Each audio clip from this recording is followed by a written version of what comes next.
Good evening, welcome to స్వతంత్ర. నేను మురళి. ముందుగా హెడ్లైన్స్ చూద్దాం. ఈడీ కస్టడీకి ఎమ్మెల్సీ కవిత 7 రోజుల కస్టడీకి అనుమతించిన సిబిఐ కోర్టు. మద్యం కుంభకోణంలో కవితను అరెస్టు చేశారు. చట్టం తన పని తాను చేసుకుంటూ పోతుందన్న ఎంపీ లక్ష్మణ్.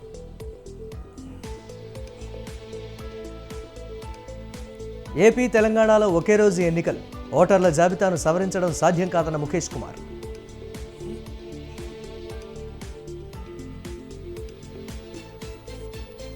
వైసీపీకి గుడ్ బై చెప్పిన రాయదుర్గం ఎమ్మెల్యే. పురంధేశ్వరి సమక్షంలో బీజేపీలో చేరిన కాపు రామచంద్రారెడ్డి.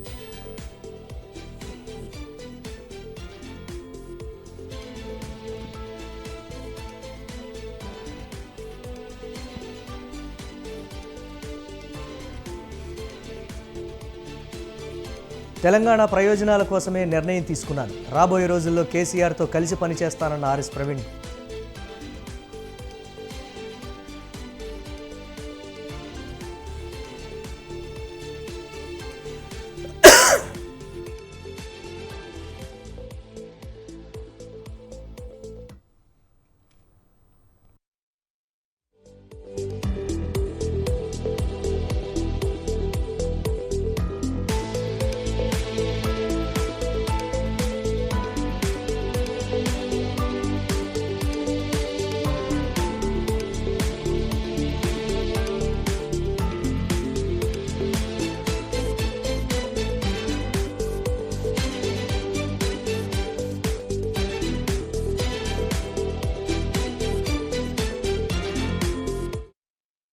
ఢిల్లీ లిక్కర్ స్కామ్ కేసులో సంచలన పరిణామాలు చోటు చేసుకుంటున్నాయి. 2.5 ఏళ్లుగా కొనసాగుతూ వస్తున్న ఈ కేసు దర్యాప్తులో ఈడీ అధికారులు దూకుడు పెంచారు.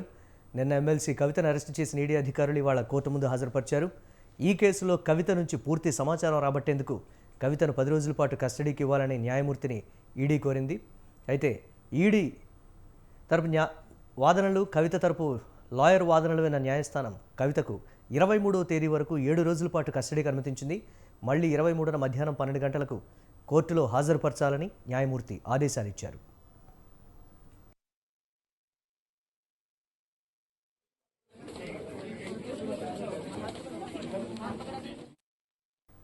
అయితే ఈ 7 రోజుల పాటు ఈడీ హెడ్ క్వార్టర్స్లోనే కవితను ఉంచి విచారణ చేయనున్నారు అధికారులు. ఈ కేసులో కీలక వ్యక్తులుగా భావిస్తున్న వారిని కవిత ఎదురుగా కూర్చోబెట్టి విచారణ చేయనున్నారు.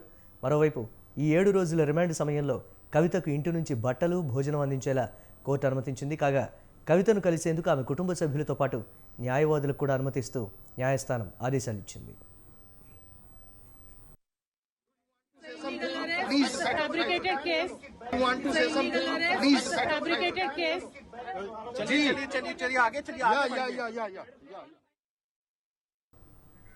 ఈడీ తరపున వాదనలు వినిపించిన న్యాయవాది జోయబ్ హుస్సేన్ ఇండో స్పిరిట్ ద్వారా కవిత లిక్కర్ స్కామ్ చేశారని, బుచ్చిబాబు, మాగుంట మధ్య వాట్సాప్ చాట్లో కవిత పాత్ర బయటపడిందన్నారు. మేడంకు 33% అని చాట్లో బయటపడిందని పేర్కొన్నారు. ఆ చాట్లో ఉన్న మేడం కవితే అని మాగుంట రాఘవ బుచ్చిబాబును విచారిస్తే అంగీకరించారని తెలిపారు. సోదాల్లో భాగంగా కవితకు సంబంధించిన 5 ఫోన్లు సీజ్ చేశామన్నారు. అందులోని డేటాను కూడా రిట్రైవ్ చేశామన్నారు. సెక్షన్ 19 పాటించామన్నారు. నేరం చేసి అక్రమ సొమ్ము సంపాదించారని దర్యాప్తులో తేలిందన్నారు. ఈ అంశానికి సంబంధించి మరిన్ని అప్డేట్స్ మా కరెస్పాండెంట్ ఉషా అందిస్తారు. ఉషా, ఢిల్లీ లిక్కర్ స్కామ్లో సంచలన తీర్పునైతే రౌస్ అవెన్యూ కోర్టు అయితే కాసేపటి క్రితం వెలువరించింది. ప్రస్తుతం చూసుకున్నట్టయితే కవితకు 7 రోజుల కస్టడీ కోర్టు ఈడీ అధికారులు వేసుకున్నటువంటి పిటిషన్ ఏదైతే ఉందో 7 రోజుల కస్టడీకి అయితే అనుమతించింది. 7 రోజుల కస్టడీలో భాగంగా నేటి నుంచి ఏదైతే వారం రోజులు వచ్చే శనివారం వరకు కూడా మొత్తం ఈడీ విచారణలో అయితే ఈడీ ఆఫీస్ లోనే స్పెషల్ సెల్ లో కవిత నుంచి విచారించే అవకాశం ఉంటుంది. మొత్తం మీద రాష్ట్ర వ్యాప్తంగా కొన్ని నెలల పాటు ఢిల్లీ లిక్కర్ స్కామ్ కి సంబంధించి అరెస్టుల పర్వం వరుసగా జరుగుతున్నా గానీ ఎమ్మెల్సీ కవితకి సంబంధించి మాత్రం అరెస్టుకి సంబంధించి కావచ్చు, విచారణకి సంబంధించి కావచ్చు ఎప్పటికప్పుడు నాటకీయ పరిణామాలే చూస్తూ వచ్చాము. తాజాగా రౌస్ అవెన్యూ కోర్టు ఇచ్చినటువంటి ఈ తీర్పు ఏదైతే ఉందో రాష్ట్ర వ్యాప్తంగా కూడా సంచలనం రేపింది. దేశవ్యాప్తంగా ఉన్నటువంటి ఆప్ నేతలకి కావచ్చు, ఇటు సౌత్ గ్రూప్ కి సంబంధించినటువంటి సభ్యులు ఎవరెవరైతే అప్రూవర్ గా మారినటువంటి సభ్యులకి కావచ్చు, ఇది ఒకంత ఉలికిపాటికి గురి చేసింది. ఎమ్మెల్సీ కవిత ఏదైతే మొత్తం ఇండో స్పిరిట్ దీనికి సంబంధించి లిక్కర్ స్కామ్ కి సంబంధించినటువంటి ఇండో స్పిరిట్ గ్రూప్ లో ఈమె కీలక వ్యక్తి. ఇండో స్పిరిట్ గ్రూప్ కి సంబంధించినటువంటి మాగుంటి రాఘవ, అలాగే ఏదైతే అభిషేక్ బోయిన్పల్లి, అలాగే సమీర్ మహేంద్రు, బుచ్చిబాబు, వీరందరూ కూడా ఇందులో ఉన్నారు. వీరంతా కూడా ఫోన్ చాటింగ్ ఏదైతే ఉందో అది కోడ్ లాంగ్వేజ్ లో మేడం అనే పేరుతో కూడా మెన్షన్ చేసి చాటింగ్ మొత్తం కూడా చేసుకున్నట్టుగా కూడా ఈడీ అధికారులు గుర్తించడం జరిగింది. మొత్తం మీద మొబైల్ ఫోన్స్ ఎన్నో డిస్ట్రాయ్ చేసినటువంటి కవిత ఆ మొబైల్ ఫోన్స్ మొత్తాన్ని కూడా ఈడీ అధికారులు మళ్ళీ రిట్రైవ్ చేయడం జరిగింది. ఫోరెన్సిక్ ల్యాబ్ కి పంపించి మొత్తం ఈ డేటా మొత్తాన్ని కూడా కలెక్ట్ చేసుకున్నటువంటి అధికారులు చాటింగ్ లో మొత్తం సౌత్ జోన్ కి సంబంధించి ఈ లాబీ మొత్తం కూడా జరిగింది. ఈ లాబింగ్ కి మొత్తం కూడా కీలక సూత్రధారి కవిత అన్న నేపథ్యంలో ఈడీ అధికారులు ఈ రోజు సుదీర్ఘంగా కూడా వాదనలు వినిపించారు. మట్టా అలాగే హుసేన్ ఈ కీలక వాదనలు అయితే వినిపించారు. మొత్తం మీద సుప్రీంకోర్టు కేసు ఏదైతే ఉందో సుప్రీంకోర్టులో ఉన్నటువంటి ఆ ఆదేశాలను ఎక్కడ కూడా ఉల్లంఘించలేదు అన్న కోణంలోనే మెన్షన్ చేయడం జరిగింది. మరోవైపు చూసుకున్నట్టయితే ఎవరైతే విక్రమ్ చౌదరి ఇచ్చిన కూడా ఏకదాటిగా ఏదైతే వారి వాదనలు తిప్పికొట్టేలాగా ఇతను కూడా చాలా ఏకదాటిగా వాదనలు అయితే వినిపించడం జరిగింది. సుమారు ఏదైతే 10 రోజుల పాటు కస్టడీకి ఇవ్వాలని న్యాయమూర్తిని ఈడీ కోరింది. అయితే ఇటు ఈడీ తరఫు వాదనలు, కవిత తరఫు లాయర్ వాదనలు విన్న న్యాయస్థానం కవితకు 23వ తేదీ వరకు కూడా 7 రోజుల కస్టడీని అయితే అనుమతించింది. మళ్ళీ 23న మధ్యాహ్నం 12 గంటలకు తిరిగి కోర్టులో హాజరుపరచాలని న్యాయమూర్తి ఏదైతే ఆదేశాలు అయితే ఇవ్వడం జరిగింది. అయితే ఈ 7 రోజుల పాటు ఈడీ హెడ్ క్వార్టర్స్ లోనే కవితను గురించి విచారించాలి. అలాగే ఈ కేసులో కీలక వ్యక్తులు ఎవరైతే ఉన్నారో గతంలో అప్రూవర్ గా మారిన వ్యక్తులు కావచ్చు, ఢిల్లీ లిక్కర్ స్కామ్ లో ఎవరైతే ఉన్నారో నిందితులుగా ఉన్నటువంటి వ్యక్తులు ఎవరెవరైతే ఉన్నారో వీరందరినీ కూడా మరోసారి కవిత సమక్షంలో ఇన్ఫెంట్ వీరిని విచారించే అవకాశం ఉంటుంది. కాబట్టి మొత్తం మీద ఈ విచారణ మొత్తం కూడా ఎవరైతే ఇప్పటి వరకు ఢిల్లీ లిక్కర్ స్కామ్ లో అరెస్ట్ అయినటువంటి మొత్తం ఎవరైతే ఉన్నారో 11 మందితో పాటు అందరినీ కూడా ఒక్కసారిగా విచారించే అవకాశం ఉంటుంది. మరోవైపు సౌత్ జోన్ కి సంబంధించి హైదరాబాద్ అడ్డాకే మొత్తం కూడా జరిగింది. కాబట్టి సౌత్ జోన్ కి సంబంధించినటువంటి కవితతో పాటు ఈ నలుగురు ఎవరైతే రిమైనింగ్ సౌత్ జోన్ గ్రూప్ లో ఉన్నటువంటి ఇండో స్పిరిట్ గ్రూప్ కి సంబంధించినటువంటి వ్యక్తులు ఎవరైతే ఉన్నారో వారిని కూడా కవిత సమక్షంలో ఉంచి విచారించే అవకాశం ఉంటుంది. ఓవరాల్ గా ఈ 7 రోజుల కస్టడీలో భాగంగా ఏదైతే ఈడీ అధికారులు 10 రోజుల్లో అయితే గానీ ఈ కస్టడీకి సంబంధించి కవిత నుంచి పూర్తి స్థాయిలో దర్యాప్తుకు సంబంధించి లోతైన దర్యాప్తుకు సంబంధించినటువంటి అప్రూవర్ గా మారిన వ్యక్తుల్ని పిలిపించి విచారించడము వీటన్నిటికీ వెసులుబాటు కోరినప్పటికీ ఈ ఎన్ఫోర్స్మెంట్ డైరెక్టరేట్ అడిగినటువంటి 10 రోజుల కస్టడీ ఏదైతే ఉందో దాన్ని కుదిస్తూ వారం రోజులు మాత్రమే అరౌట్ అని కోర్టు అయితే ఆర్డర్స్ అయితే ఇచ్చింది.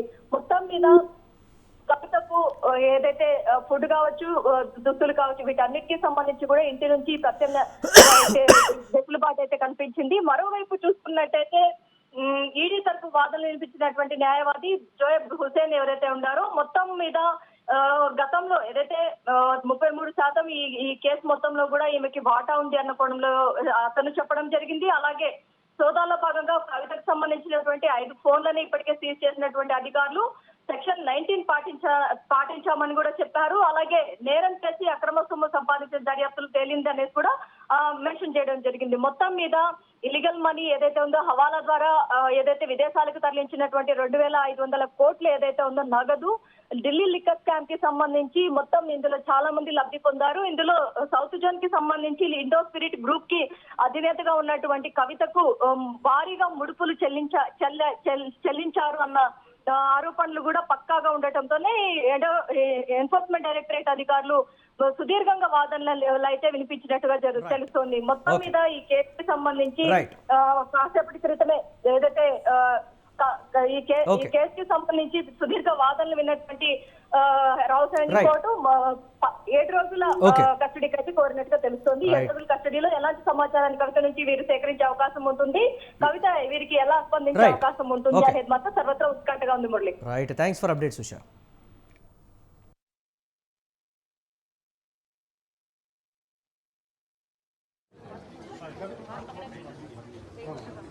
Ma'am, do you want to say something? Do you want to say something? Please. Fabricated case. Do you want to say something? Please. Fabricated case. चलिए आगे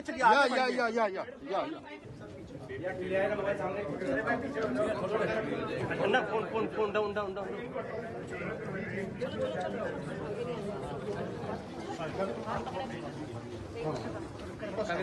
Ma'am, do you want to say something? Do you want to say something? Please. Fabricated case. Do you want to say something? Please. Fabricated case.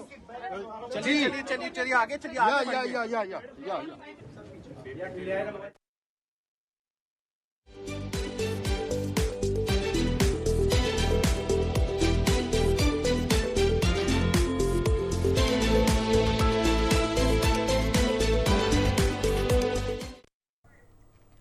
ఆంధ్రప్రదేశ్లోని 175 assembly సీట్లకు 25 లోక్సభ స్థానాలకు ఒకే విడతలో ఎన్నికలు నిర్వహించనున్నట్లు AP ఎన్నికల ప్రధానాధికారి ముఖేష్ కుమార్ మీనా తెలిపారు. ఏపీలో మే 13న పోలింగ్, జూన్ 4న కౌంటింగ్ నిర్వహిస్తామన్నారు. ఏపీలో 46,000కు పైగా పోలింగ్ కేంద్రాల్లో పోలింగ్ జరుపుతామని, ఎన్నికల నిర్వహణకు సిద్ధంగా ఉన్నామని తెలిపారు.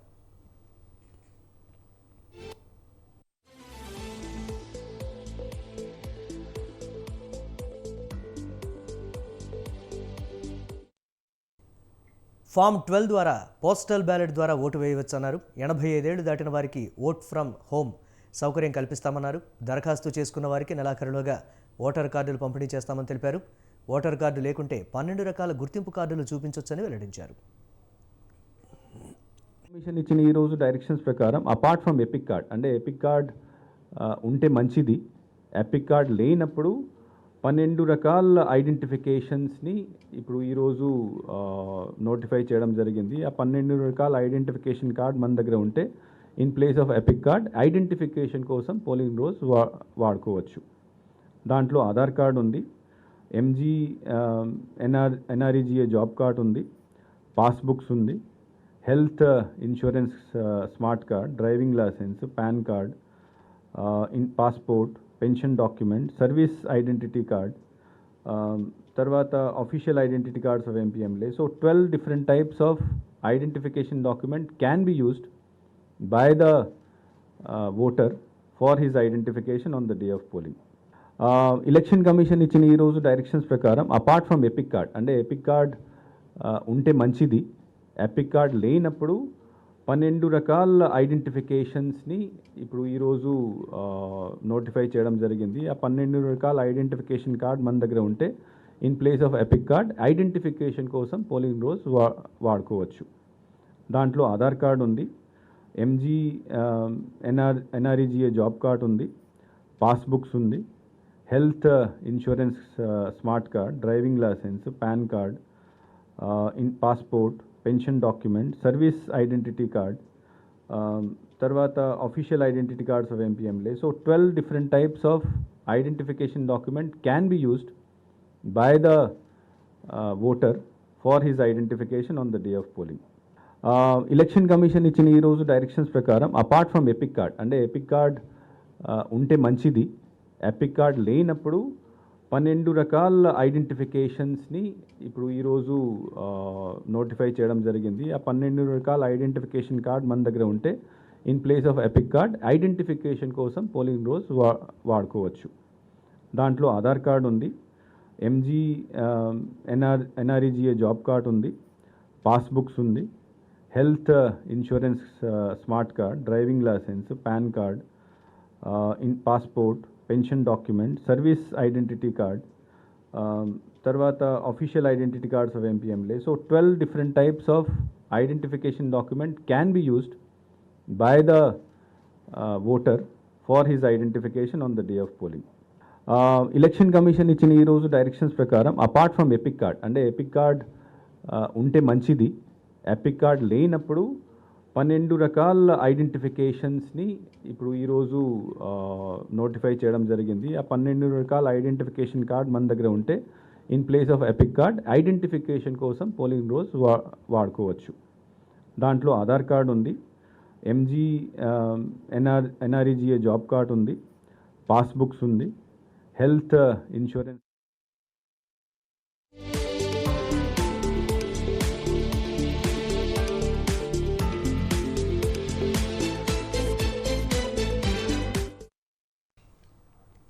ఎన్నికల షెడ్యూల్ విడుదలపై టీడీపీ అధినేత చంద్రబాబు స్పందించారు. జగన్కు కౌంట్డౌన్ స్టార్ట్ అయిందని, పోలింగే మిగిలిందని తెలిపారు. ఇక రాష్ట్రానికి అన్ని మంచి రోజులే అంటూ ట్వీట్ చేశారు. 5 ఏళ్లుగా 5 కోట్ల మంది రాష్ట్ర ప్రజలు ఎదురుచూసింది ఈ రోజు కోసమేనని పేర్కొన్నారు. ఒక్క ఛాన్స్ ప్రభుత్వానికి, ఇక నో ఛాన్స్ అని ప్రజలు స్వేచ్ఛగా, నిర్భయంగా ప్రజాగళం వినిపించే రోజు వచ్చిందని అన్నారు.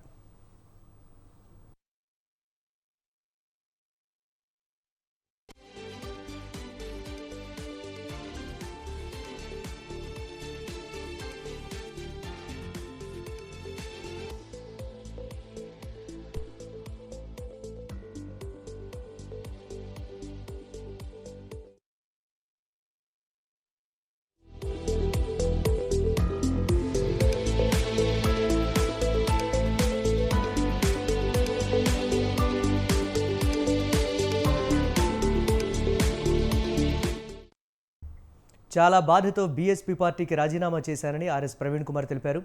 బీఎస్పీలో చేరిన తర్వాత 4000 గ్రామాల్లో పర్యటనలు చేశానన్నారు. అసెంబ్లీ ఎన్నికల్లో బీఎస్పీ అభ్యర్థిగా తాను పోటీ చేయడమే కాకుండా 107 మంది అభ్యర్థులను బరిలో నిలిపానన్నారు. పార్లమెంట్ ఎన్నికల్లో బీజేపీ, కాంగ్రెస్ పార్టీలతో కాకుండా ప్రాంతీయ పార్టీలతో పొత్తు పెట్టుకోవాలని ఆశించామన్నారు. అందరితో చర్చించి బీఆర్ఎస్, బీఎస్పీ పొత్తుపై నిర్ణయం తీసుకున్నామని తెలిపారు.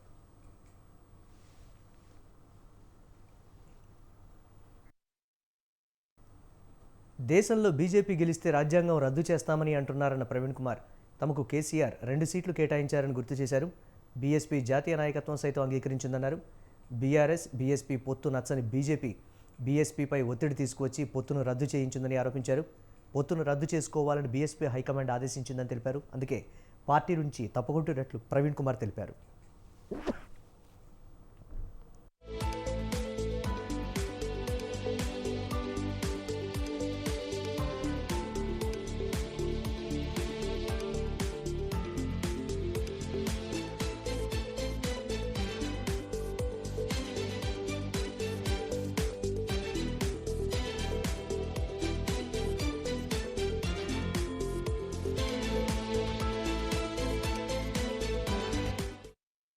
కేసీఆర్కు పొత్తుపై మాట ఇచ్చాను, అందుకే మాట తప్పనన్న ఆయన శ్రేయోభిలాషులతో చర్చించి రాజకీయంగా నిర్ణయం తీసుకుంటారని అన్నారు.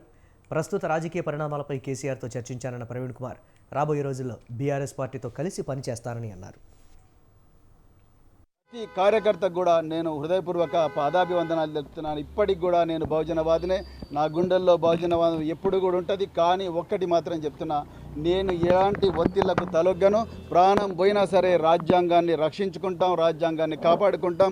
రాజ్యాంగ విలువలు జస్టిస్, లిబర్టీ, ఈక్వాలిటీ, ఫ్రాటర్నిటీ ఏవైతే విలువలను బాబాసాహెబ్ అంబేద్కర్ గారు చెప్పినరో, మానేశ్రీ కాన్షీరామ్ గారు ఏ విలువలైతే బోధించినరో ఆ విలువలను తప్పకుండా మేము కాపాడుకుంటాం, ఆ చరిత్రను కాపాడుకుంటాం. బహుజన ప్రజల కోసమే మరి రాత్రింబవలు పోరాడతామని చెప్పేసి ఈ సందర్భంగా చెప్తున్నా. సో ఈ నిర్ణయం నేను స్వచ్ఛందంగా మరి ఈ రాష్ట్ర ప్రజల ప్రయోజనాల దృష్టిలో పెట్టుకొని తీసుకున్న. ఒక్కసారి ఒక ఒప్పందం జరిగిన తర్వాత ఆ ఒప్పందం అనేది మళ్ళీ ఆ ఒప్పందం నుంచి బయటికి రాకూడదు. అది కనీసమైన ధర్మం. అందుకొరకే నేను ఆ పని చేయడం ఇష్టం లేక మరి నేనే బయటికి రావడం జరిగింది.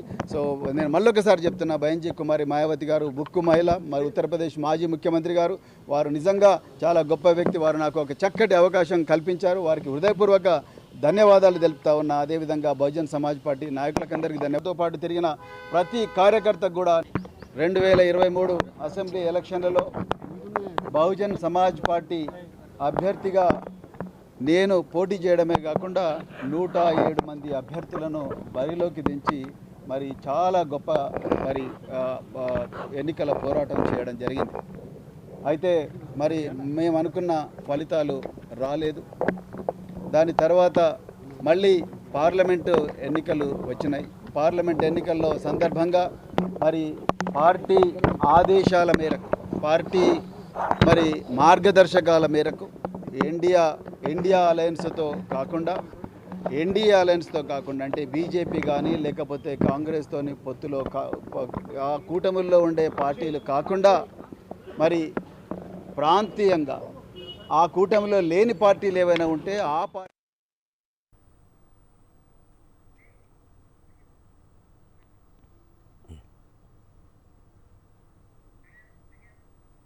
కాసేపట్లో ఆంధ్రప్రదేశ్కు వెళ్లనున్నారు CM Revanth Reddy. Steel plant ప్రైవేటీకరణకు మద్దతుగా విశాఖలో ఏర్పాటు చేసిన కాంగ్రెస్ న్యాయ సాధన సభకు ఆయన హాజరవుతారు. అలాగే ఏపీ కాంగ్రెస్ అధ్యక్షురాలు షర్మిల కూడా ఈ సభలో పాల్గొంటారు. అయితే తొలిసారి ముఖ్యమంత్రి హోదాలో ఏపీకి వెళ్లిన రేవంత్ రెడ్డి ప్రసంగంపై సర్వత్రా ఆసక్తి నెలకొంది.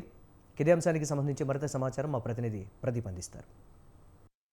ఎన్నికల దగ్గరికి వస్తున్న నేపథ్యంలో విశాఖ రాజకీయాలు వేడెక్కాయి అనుకోవచ్చు. విశాఖ ఏదైతే స్టీల్ ప్లాంట్ సమస్య, విశాఖ ఉక్కు ఆంధ్రలో హక్కు అని ఏదైతే నినాదం ఉందో ఆ నినాదం అయితే ఈరోజు విశాఖపట్నం గాజువాక స్టీల్ ప్లాంట్ సమ్మిత ప్రాంతంలో అయితే కాంగ్రెస్ ఆధ్వర్యంలో అయితే పూర్తి బహిరంగ సభ అయితే పెట్టే నేపథ్యం అయితే కనబడుతుంది. అయితే ఇప్పటికే ప్రస్తుతం అయితే మరి కాసేపట్లో తెలంగాణ ముఖ్యమంత్రి రేవంత్ రెడ్డి అలాగే ఏపీ పిసిసి అధ్యక్షురాలు వైఎస్ షర్మిల కూడా అప్పట్లో రాబోతున్న నేపథ్యంలో పూర్తిగా ఇప్పటికే ఈ యొక్క సభా ప్రారంభం ముందర అయితే ఇప్పుడు జనాలు అయితే వచ్చే పరిస్థితి అయితే కనబడుతుంది. మొత్తానికి ఇక్కడ సభాస్థలం ముందర అయితే సీనియర్ నాయకులు మాజీ రాజ్యసభ సభ్యులు తులసిరెడ్డి గారు మనతో పాటు ఉన్నారు. మరిన్ని విషయాలు తెలుసుకుందాం. సార్ చెప్పండి, ఈ యొక్క స్టీల్ ప్లాంట్ ఉద్యమం అనేది కూడా ఎన్నో సంవత్సరాల నుంచి కొనసాగుతున్న నేపథ్యంలో ప్రైవేటీకరణ చేస్తున్న దీనికి మీ యొక్క పార్టీ వ్యతిరేకిస్తుందా? ఇక్కడ ప్రధానంగా ఈరోజు బహిరంగ సభకు ప్రధానంగా 5, దాంట్లో నంబర్ 1 విశాఖ ఉక్కు పరిరక్షణ, నంబర్ 2 ఉత్తరాంధ్ర సుజల స్రవంతి, 3వది విశాఖ మెట్రో, 4వది విశాఖ రైల్వే జోన్, 5వది విశాఖ చెన్నై ఇండస్ట్రియల్ కారిడార్. ఈ 5 అంశాలతో పాటు మిగతా అంశాలు కూడా ఉంటాయి. కానీ ప్రధానమైన అంశము విశాఖ ఉక్కు పరిరక్షణ. ఎందుకంటే ఇది 17,000 మందికి ప్రత్యక్షంగా, 1,00,000 మందికి పరోక్షంగా ఉపాధి కల్పిస్తున్నటువంటి కల్పవల్లి. 2వది కరోనా సమయంలో ఆక్సిజన్ ఉత్పత్తి చేసి కొన్ని వేల మంది ప్రాణాలు కాపాడిన ప్రాణదాత. ఇది నవరత్నాల్లో ఒకటి. ఇది కాంగ్రెస్ మానస పుత్రిక. ఇందిరాగాంధీ గారు శంకుస్థాపన చేశారు. రాజీవ్ గాంధీ గారు ఉక్కు నిర్వాసితులకు నష్టపరిహారం ఇచ్చారు. పివి నరసింహారావు గారు ప్రారంభోత్సవం చేశారు. మన్మోహన్ సింగ్ గారు 2వ విభాగానికి ప్రారంభోత్సవం చేశారు. కాబట్టి కాంగ్రెస్ పార్టీ మానసపుత్రిక ఇది ఆంధ్రుల ఆత్మాభిమానానికి, ఆత్మగౌరవానికి, పోరాట స్ఫూర్తికి, దీనికి త్యాగనిర్తికి ఒక ప్రతీక. కాబట్టి దీన్ని బీజేపీ అమ్ముతామని అంటే కాంగ్రెస్ పార్టీ చూస్తా ఊరుకున్న దానికి కాంగ్రెస్ పార్టీ లేదు. ఇది జాతీయ సంపద. కాంగ్రెస్ పార్టీ ఈ జాతికి ఇచ్చినటువంటి సంపద. దానిని బీజేపీ నాయకులు వాళ్ళకు వంతపాడే ప్రాంతీయ పార్టీలు, బానిస పార్టీలు వాళ్ళు అమ్ముతా ఉంటే చూస్తుండేకి కాంగ్రెస్ కూర్చోండి. మొత్తానికి చూస్తే గతం నుంచి కూడా ఇతర పార్టీలు ఏవైతే రాజకీయ పార్టీలు కూడా విశాఖ ఉక్కు ఆంధ్రల హక్కు అన్నట్టే చాలా విధాలుగా మాట్లాడుకొని వచ్చారు.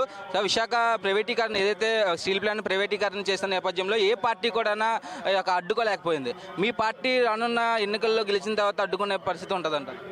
ఇది కేంద్ర ప్రభుత్వమే అడ్డుకోవాలా, ప్రాంతీయ పార్టీలతో చేత కాదు. జనసేన కానీ, టీడీపీ కానీ, వైకాపా కానీ ప్రాంతీయ పార్టీలతో ఏమీ కాదు. ఇది కేంద్రంలో బీజేపీ అన్నా, బీజేపీ సంకీర్ణ కూటమి అన్నా, కాంగ్రెస్ అయినా కాంగ్రెస్ సంకీర్ణ కూటమి కానీ చేయాల్సిందే. బీజేపీ వాళ్ళు, కేంద్రంలో ఉన్న బీజేపీ వాళ్ళు అమ్మేదానికి ప్రయత్నం చేస్తూ ఉన్నారు. కాబట్టి ఇంకా వాళ్ళకి అవకాశం ఇస్తే అది ఇంకా హోల్సేల్గా అమ్మేదానికి అవకాశం ఇచ్చినట్టే. సార్, ఇప్పుడు మరి కాసేపట్లో తెలంగాణ ముఖ్యమంత్రి రేవంత్ రెడ్డి రాబోతున్నారు. ఈ సభ ప్రారంభం జరిగి ఎటువంటి స్టీల్ ప్లాంట్కి సంబంధించి ఎటువంటి వ్యాఖ్యలు మాట్లాడబోతున్నారు? పార్టీ స్టాండ్ ఎట్లా ఉండబోతుంది అంటారు? ఇది ఓవరాల్గా రేవంత్ రెడ్డి కూడా తెలంగాణ కాంగ్రెస్ స్టాండ్ మాట్లాడతాడు. అంటే తెలంగాణ ముఖ్యమంత్రి అంతా కానీ అతను కాంగ్రెస్ నాయకుడు. కాబట్టి ఆ కాంగ్రెస్ నాయకుడు, కాంగ్రెస్ పార్టీ యొక్క స్టాండ్ వచ్చేసి దీన్ని మాకు అధికారం ఇవ్వండి కేంద్రంలో, రాష్ట్రంలో కాంగ్రెస్కు, విశాఖ ఉక్కును వచ్చేసి ఇట్నే పబ్లిక్ సెక్టర్లోనే కొనసాగిస్తాము, దీన్ని మరింత అభివృద్ధి చేస్తాము అనే నినాదంతోనే ఆయన చెప్తాడు, మేము చెప్తాం. ఇది పరిస్థితి. ఏదైతే విశాఖపట్నం గాజువాక సమిత ప్రాంతంలో స్టీల్ ప్లాంట్ ప్రైవేటీకరణ ఆపడానికి అయితే కాంగ్రెస్ పార్టీ ఆధ్వర్యంలో కూడా భారీ బహిరంగ సభ అయితే జరగబోతుంది. అయితే ఈ యొక్క సభకైతే తెలంగాణ ముఖ్యమంత్రి రేవంత్ రెడ్డి అలాగే ఆంధ్రప్రదేశ్ పిసిసి అధ్యక్షురాలు వైఎస్ షర్మిల కూడా రాబోతున్న నేపథ్యంలో అయితే ఏపీ ఎన్నికలు దగ్గరికి వస్తున్న నేపథ్యంలో ప్రైవేటీకరణ, స్టీల్ ప్లాంట్ ప్రైవేటీకరణ విషయంలో గతం నుంచి కూడా విశాఖ ఉక్కు ఆంధ్రల హక్కు అనే ఒక నినాదంతో కూడా గతం నుంచి అయితే ఈ యొక్క పోరాటాల గడ్డపై భారీ బహిరంగ సభ అయితే ప్రారంభం అవబోతుంది. అయితే ఏమున్నా సరే రానున్న ఎన్నికల్లో మాత్రం కాంగ్రెస్కి ఒక అవకాశం ఇస్తే ప్రైవేటీకరణ అవకంటా కూడా ఆపుతామంటూ కూడా కాంగ్రెస్ సీనియర్ నేతలు అంటున్నారు. కెమెరామ్యాన్ సౌత్ ప్రదీప్, విశాఖ నుంచి స్వతంత్ర.